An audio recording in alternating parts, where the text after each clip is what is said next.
How do we get the people who buy into the change quickly onboard it faster?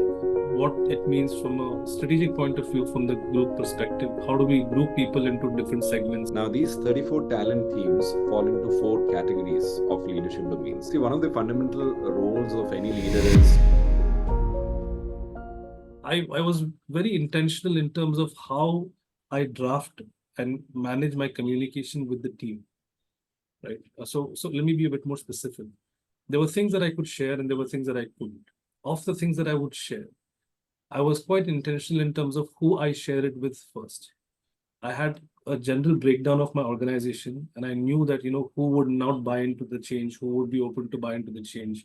How do we get the people who buy into the change quickly onboard it faster, make them evangelists of the rest of the story.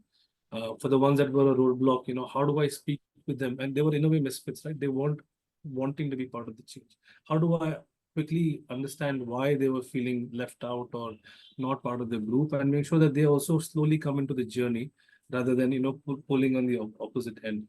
So when I look at that situation, right, the ability to understand what it means from a strategic point of view, from the group perspective, how do we group people into different segments, how do we communicate differently to different segments, and then bring it up in a positive spin, a positive. One of the sentences I kept telling them is, any organization change could be a disaster, but it could be an amazing opportunity to catapult your career. It depends on how you look at it. absolutely. And yeah, so I think that helped overall to calm a few nerves. And I think that's how my strengths came into play. It's so many insights come for me, Rolif, when I heard what you said. See, one of the fundamental roles of any leader is to be able to influence people positively, right? Now, when we look at your top 5, we've got the who, the arranger, the positivity, the communication, and the strategic. Now, these 34 talent themes fall into 4 categories of leadership domains: Right. strategic thinking, the relationship building one, the influencing, and the executing one. Now, when we look at your top 5, 3 of them are in the influencing domain: Right. who, positivity, and communication. One is in the strategic thinking domain, that's strategic. And then arranger is in the execution domain. Right. Now, somebody may be mistaken to say that, oh, Rolif doesn't have any relationship building in his top 5.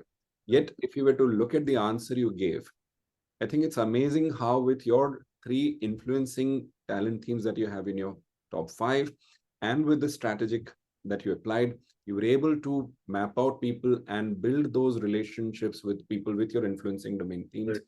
and go and lead them through the change. And people with positivity are called as the masters of reframe, right? They're able to reframe any situation and help people see what's a positive side of it, what is the potential for this. I think it's a great example of what you shared here in terms of how you looked at what the change was, looked at what the pockets of resistance could be, where the challenges could be, where the alignments are and not there, and bring that strategy out into play, and then go and do it on a one-on-one basis. I think it's an excellent example, and thank you, Rolif, for sharing this.